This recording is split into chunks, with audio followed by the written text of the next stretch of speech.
Sa ngalan ng Ama at ng Anak at ng Espiritu Santo, Amen. ang pagpapala ng ating Panginoong Hesukristo, ang pag-ibig ng Diyos Ama at ang pakikipagkaisa ng Espiritu Santo naway sumainyong lahat. At sumaiyo rin. Mga kapatid, tinipon tayo bilang kaanib na angkan ng Diyos, kaya dumulog tayo sa umawaing Panginoong nagpapatawad ng lubos. Sinugong tagapagpagaling sa mga nagsisisi, Panginoon, kaawaan mo kami. Panginoon, kaawaan mo kami. Dumating na tagapag-anyayang mga makasalanay magsisi, Kristo, kaawaan mo kami. Kristo, kaawaan mo kami. Nakaluklok ka sa kanan ng Diyos Ama para ipamagitan kami. Panginoon, kaawaan mo kami. Panginoon, kaawaan mo kami. Kaawaan tayo ng makapangyarihang Diyos, patawarin tayo sa ating mga kasalanan at patnubayan tayo sa buhay na walang hanggan. Amen. Manalangin tayo. Ama naming makapangyarihan, lagi mong lingapin at patnubayan kaming mga kabilang sa iyong angkan. Sa tanging pag-asa naming ikaw ang nagbibigay, kami tangkilikin mo at laging subaybayan. Sa pamamagitan ni Jesucristo, kasama ng Espiritu Santo, magpasawalang hanggan. Amen. Magsiupo po ang lahat.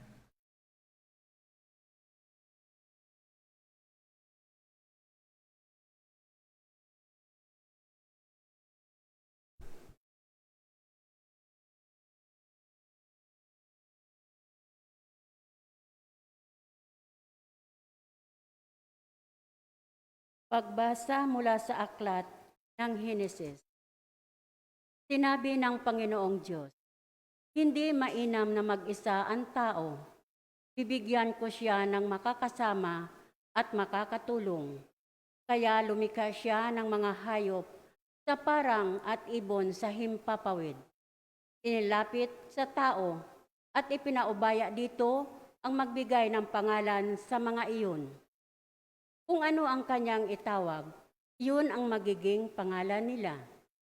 Ang tao nga ang nagbigay ng pangalan sa lahat ng ibon at mga hayop, maging maamo o mailap. Ngunit wala isa man sa mga ito ang angkop na kasama at katulong niya. Kaya't pinatulog ng Panginoon ang tao. Samantalang nahihimbing, kinuha niya ang isang tadyang nito at pinaghilom ang laman sa tapat niyon. Ang tadyang na iyon, ginawa niya isang babae at inilapit sa lalaki.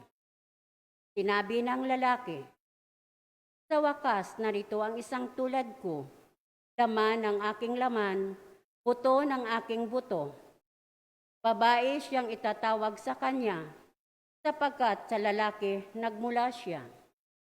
Ito ang dahilan kaya iniwan ng lalaki ang kanyang ama at ina upang sumama sa kanyang asawa sapagkat sila'y nagiging iisa.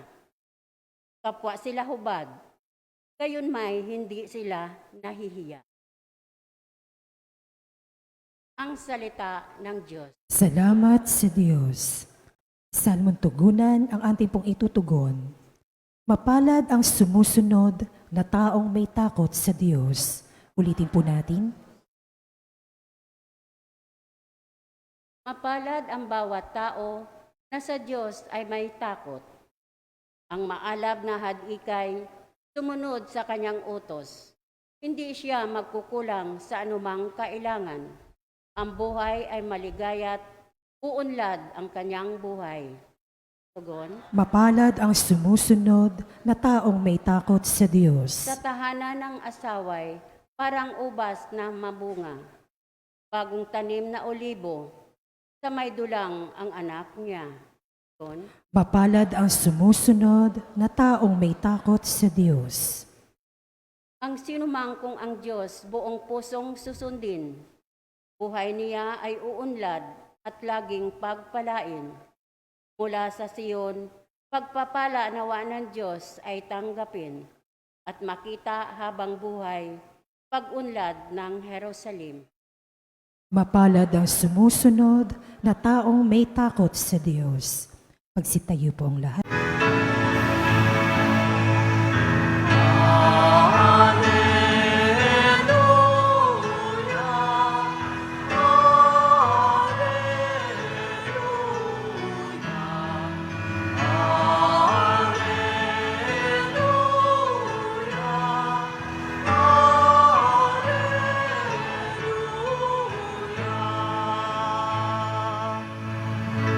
Sa daigdig ay laganap, liwanag na sumisikat, salitang buhay ng lahat. Alleluia, Alleluia.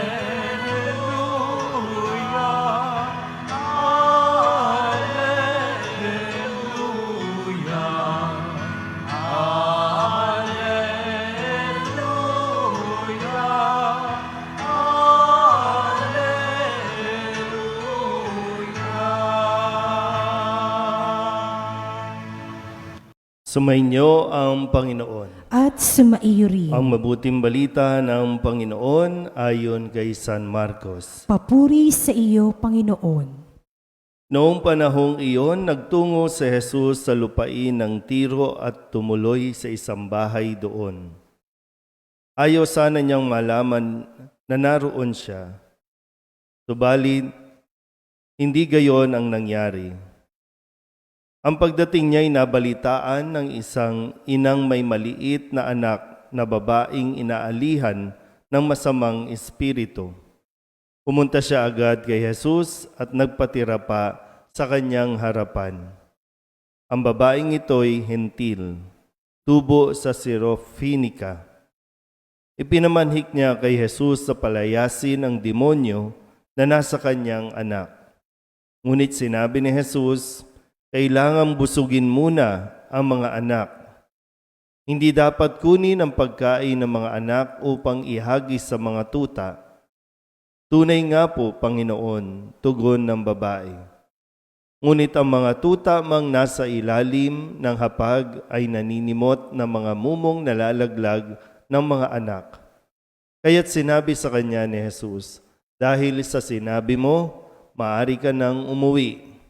Iniwan na ng demonyo ang iyong anak. Umuwi ang babae at naratnan niya sa higaan ng bata. Iniwan na nga ng demonyo. Ang mabuting balita ng Panginoon. Pinupuri ka namin, Panginoong Hesukristo. Isang mapagpalang umaga po sa inyong lahat. Kamusta? Sino ang mga biyuda dito? Mga biyuda. Sino ang mga single? Sino ang mga may asawa pero mas pinipiling mag-isa? Iba kasi yung may asawa, no? Kasi pinagninilayan ko po yung ating mga pagbasa, no? Sa unang pagbasa, sa aklat ng Henesis, ang sabi ng Diyos, hindi mainam mag-isa ang tao. Kaya binigyan niya ng makakasama at makakatulong. Pero doon din sa kwento, unang-una, sa kwentong ito, no? Kasi ito ay chapter 2. No? Doon sa chapter 1, magkaiba ng tradisyon ng pagkakakwento. Sa chapter 2, sabi dito, lumikha siya ng mga hayop sa parang, sa himpapawid, no? At ipinaubaya sa tao ang pamamahala dito. Tapos niyan, sabi dito, ngunit wala isa man sa mga ito ang angkop na kasama at katulong niya. Kaya, lumikha ang Diyos mula sa tadyang ng lalaki at ginawang babae. Yun ang angkop na kasama at katulong ng lalaki. Nakukuha ba?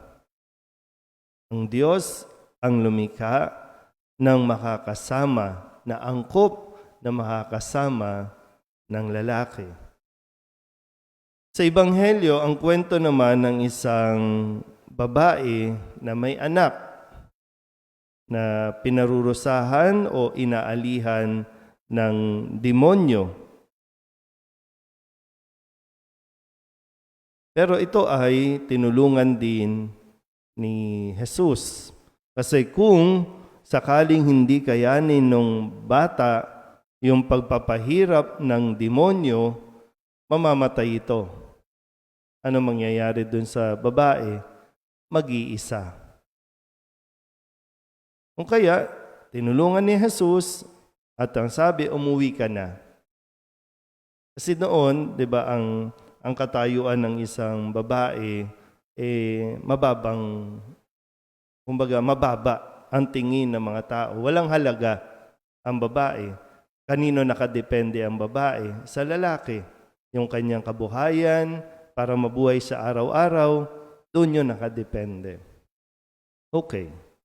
So kung ganito, ano ba ang pwede natin mapagnilayan sa mga pagbasa ang ating narinig? Ulitin ko po, hindi mainam mag-isa ang tao. Sabihin nyo nga sa katabi ninyo, huwag kang mag-isa. Baka nasisiraan ka na ng ulo, no? Sa pag-iisa mo, hindi mo lang napapansin, pero baka nasisiraan ka na ng ulo. Kasi alam ng Diyos, hindi mainam mag-isa ang tao. Pero sa tamang konteksto, baka sa Father, bakit ikaw mag-isa ka? Hindi kami mag-isa. Pero kung sakali lang na baka maramdaman mo o nararamdaman mong mag-isa ka, pag-isipan mo mabuti, baka ikaw ang may gustong mag-isa ka. Kasi hindi nga mainam mag-isa ang tao. Kung sakali man, no, meron kang kaibigan, meron kang kapatid, meron kang magulang, meron kang anak. Pero tingnan mo, baka pinalalayo mo yung tao.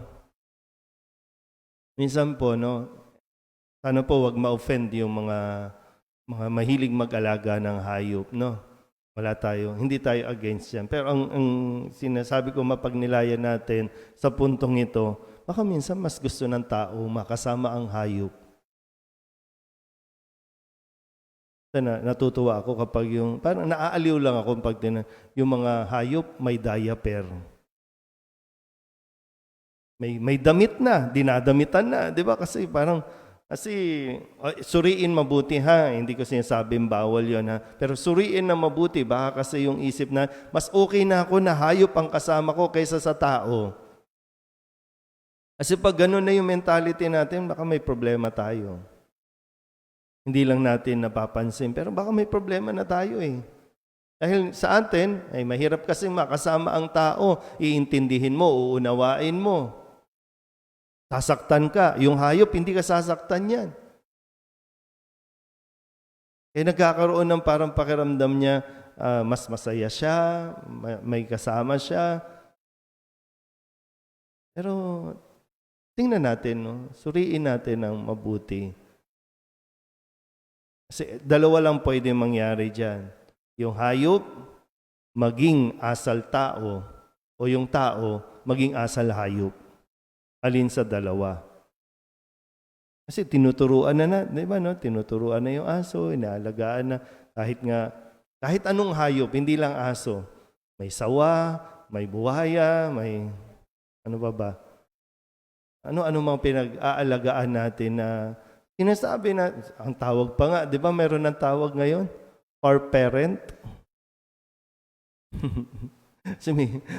Huwag ma-offend po, no? Pero ang gusto ko lang kayong anyayahan, baka lang kasi papunta na tayo dun sa punto na mas gusto natin makasama ang hayop kaysa sa tao. Malinaw naman, no? Hindi angkop ang lahat ng nasa paligid. Kahit nga, baka naman sabihin nyo, no, sa hayop, pera, mas gusto ng tao kasama ang pera. Mas gusto ng tao kasama ang gadget. Imbis na nakikipag-converse, nakikipag-usap, wala po, puro social media, puro virtual ang kasama. Hindi yan angkop na kasama ng tao. sa konteksto ng ating pagninilay sa umagang ito, no? Inilalapit ng Diyos ang bawat isa sa atin sa tamang konteksto, ha? Sa angkop na makakasama natin. Tandaan mo, ang Diyos ang pumili kung sino ang makakasama mo. Pag ang Diyos ang pumili, perfect yan. Pero kung pipilitin natin humanap ng ibang makakasama bukod doon sa pinili ng Diyos, gulo yan. Baga chaos yung tawag natin dyan. So, hindi ka nag-iisa. Hindi ka dapat mag-isa. Huwag mong piliing mag-isa. Ang bagsak mo niyan, alam niyo na kung saan. Pero sana po patuloy natin mapagnilayan ang mga mensahe ng ating mga pagbasa sa araw na ito. Amen?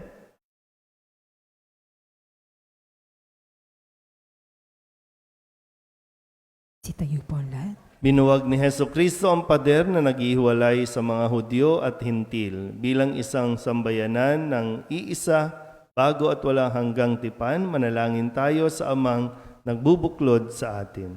Ang ating pong itutugon, Diyos ng lahat ng bansa, pakinggan mo kami. Diyos ng lahat ng bansa, pakinggan mo kami.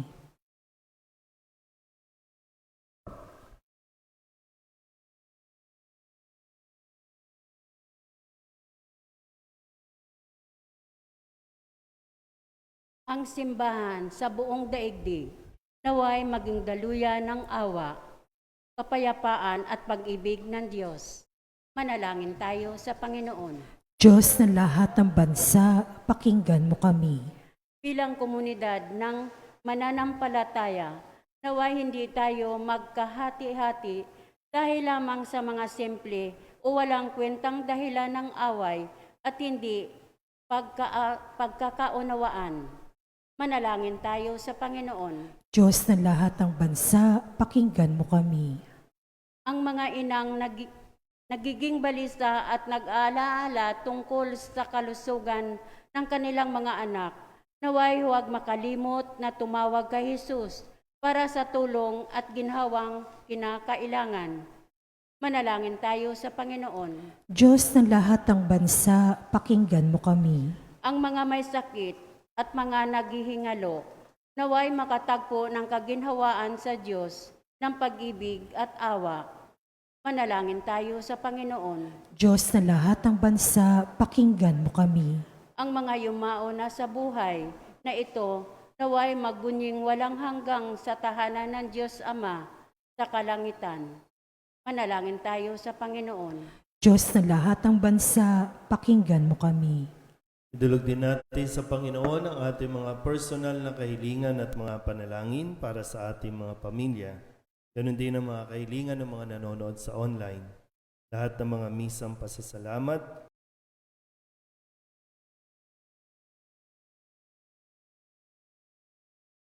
ang lahat ng ito iniiling namin sa ngalan ni Kristong aming Panginoon. Amen. Magsiupo po ang lahat.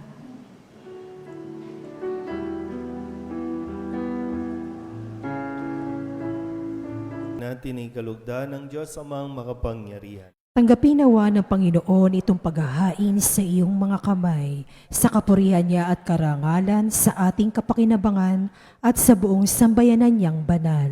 Ama naming lumikha, ang pagkaitinuming narito ay iyong ginawa upang mapalakas kaming mga mahihina. Ipagkaloob mong ito ay aming mapagsaluhan bilang pakikinabang sa buhay mong pangmagpakailanman. Sa pamamagitan ni Jesucristo kasama ng Espiritu Santo, magpasawalang hanggan. Amen. Sumainyo ang Panginoon. At sumaiyo rin. Itaas sa Diyos ang inyong puso at diwa. Itinaas na namin sa Panginoon. Pasalamatan natin ang Panginoong ating Diyos. Marapat na siya ay pasalamatan. Ama naming makapangyarihan, tunay ngang marapat na ikaw ay aming pasalamatan. Ikaw ang lumikha sa tanan. Ikaw ang nagtakdang magkaroon ng gabi at araw. Gayon din ang tag-init at tag-ulan. Ikaw ang humubog sa tao bilang iyong kawangis na mapagkakatiwala ang mga siwa sa daigdig. Ikaw ngayoy pinaglilingkuran sa pagganap sa pananagutan ng iyong pinagtitiwalaan sa pamamagitan ng anak mong mahal. Kaya kaisa ng mga anghel nagsisiawit ng papuri sa iyo nang walang humpay sa kalangitan. Kami nagbubunyi sa iyong kadakilaan.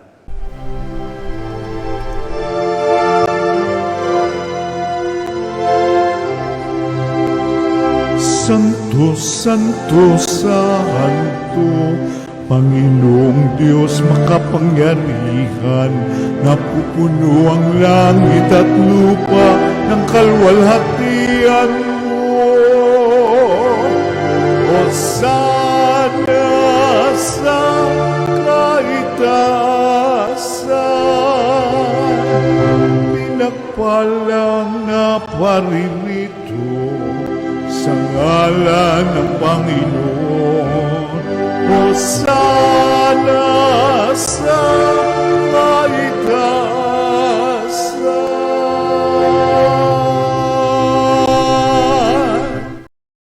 Ama naming banal, ikaw ang bukal ng tanang kabanalan.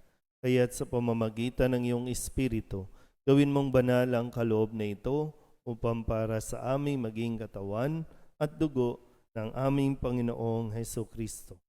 Bago niya pinagtiis ang kusang loob na maging handog, hinawakan niya ang tinapay, pinasalamatan kaniya, pinaghati-hati niya iyon, iniabot sa kanyang mga alagad at sinabi, "Tanggapin ninyong lahat ito at kanin, ito ang aking katawan na ihahandog para sa inyo."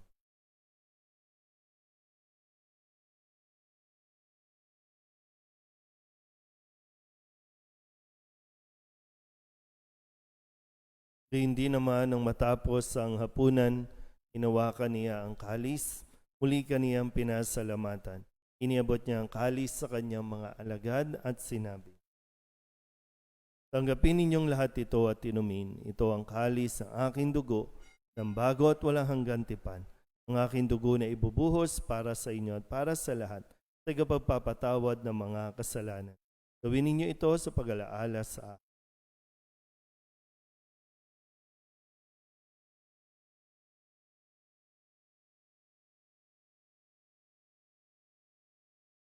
Ipagbunyi natin ang misteryo ng pananampalataya. Si Kristo'y namatay, si Kristo'y nabuhay, si Kristo'y babalik sa wakas ng panahon. Ama, ginagawa namin ngayon ang pag-alaala sa pagkamatay at muling pagkabuhay ng iyong anak, kaya tiniaalay namin sa iyo ang tinapay na nagbibigay buhay at ang kalis na nagkakaloob ng kaligtasan. Kami napapasalamat dahil kami iyong minarapat na tumayo sa harap mo para maglingkod sa iyo. Isinasamo namin kami magsasalo-salo sa katawan at dugo ni Kristo ay mabuklod sa pagkakaisa sa pamamagitan ng Espiritu Santo. Ama, lingapin mo ang iyong simbahang laganap sa buong daigdig. Puspusin mo kami sa pag-ibig kay San Francisco na aming Papa at ni Jose na aming Obispo at ng Tanang Kaparian. Alalahanin mo rin ang mga kapatid naming nahimlay na may pag-asang sila'y muling mabubuhay, gayon din ang lahat ng mga pumanaw. Kawaan mo sila at patuloyin sa iyong kaliwanagan. Kawaan mo at pagintapating kaming lahat na makasalo sa iyong buhay na walang wakas. Kaysa ng mahal na Birhen Maria na Ina ng Diyos, ng kabiyak ng puso niyang si San Jose, kaysa ng mga apostol at ng lahat ng mga banal na namuhay dito sa daigdig na kalugod-lugod sa iyo, may pagdiwang nawa namin ang pagpupuri sa ikararangal mo sa pamamagitan ng iyong anak na aming Panginoong Hesukristo. Sa pamamagitan ni Kristo, kasama niya at sa Kanya, ang lahat ng parangal at papuri ay sa iyo, Diyos Amang makapangyarihan, kasama ng Espiritu Santo, magpasawalang hanggan. Amen. Amen.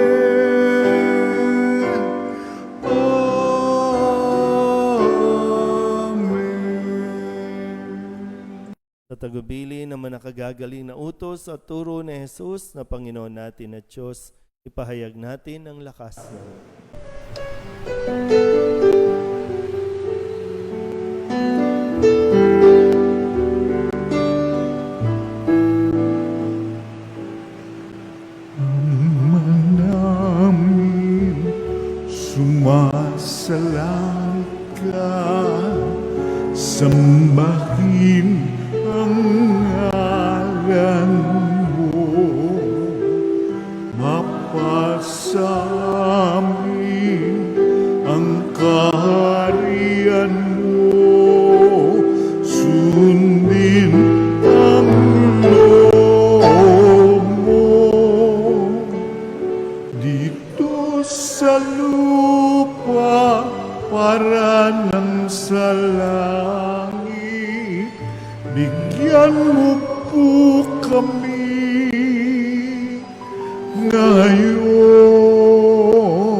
sala para ng pagpapatawan namin sa nagkakasala sa amin. At huwag mo kaming ibang dulot sa tukso, at yadya mo kami sa lahat ng masama. Hinihiling namin kami iadya sa lahat na masama, pagkalooban ng kapayapaan araw-araw, iligtas sa kasalanan at ilayo sa lahat ng kapahamakan. Samantalang aming pinananabikan ang dakilang araw ng pagpapahayag ng tagapagligtas naming sa Jesucristo. Sapagkat iyo ang kaharian at ang kapangyarihan at ang kapurihan magpakailanman. Amen. Panginoong Jesucristo, sinabi mo sa iyong mga apostol, kapayapaan ang iniiwan ko sa inyo, aking kapayapaan ang binibigay ko sa inyo. Tunghayin mo ang aming pananampalataya at huwag ang aming mga pagkakasala. Pagkalooban mo kami ng kapayapaan at pagkakaisa ayon sa iyong kalooban, kasama ng Espiritu Santo, magpasawalang hanggan. Amen. Ang kapayapaan ng Panginoon ay laging sumainyo. At sumaiyo rin. Magbigayan po tayo ng kapayapaan sa isa't isa.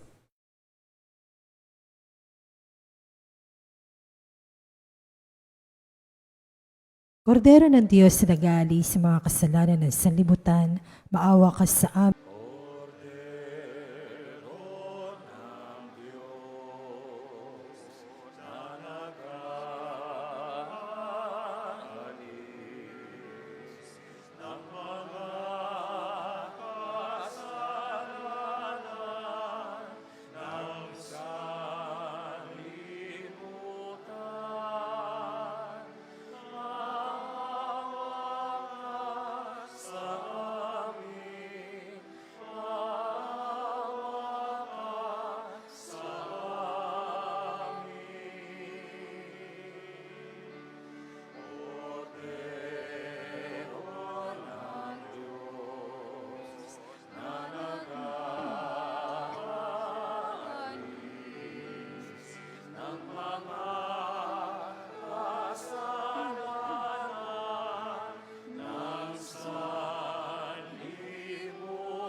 Ito ang kordero ng Diyos. Ito ang nag-aalis ng kasalanan ng sanlibutan. Mapalad ang mga inaanyayahan sa kanyang piging. Panginoon, hindi ako karapat-dapat na magpatuloy sa iyo, ngunit sa isang salita mo lamang ay gagaling na ako. Katawan ni Kristo. Amen.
Magsitayo po ang lahat.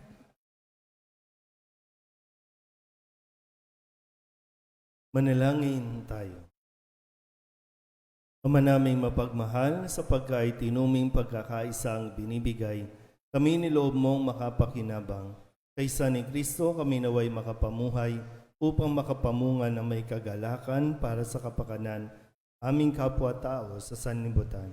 Sa pamamagitan niya kasama ng Espiritu Santo magpasawalang hanggan. Amen. Muli sa Sabado po ay kapistahan ng Mahal na Birhen ng Lourdes. May prosesyon po tayo ng 5 a.m. ng umaga at pagkatapos ng 6 a.m. ng misa. Dalay po natin ang ating prosesyon sa Mahal na Birhen para sa lahat po ng mga may sakit.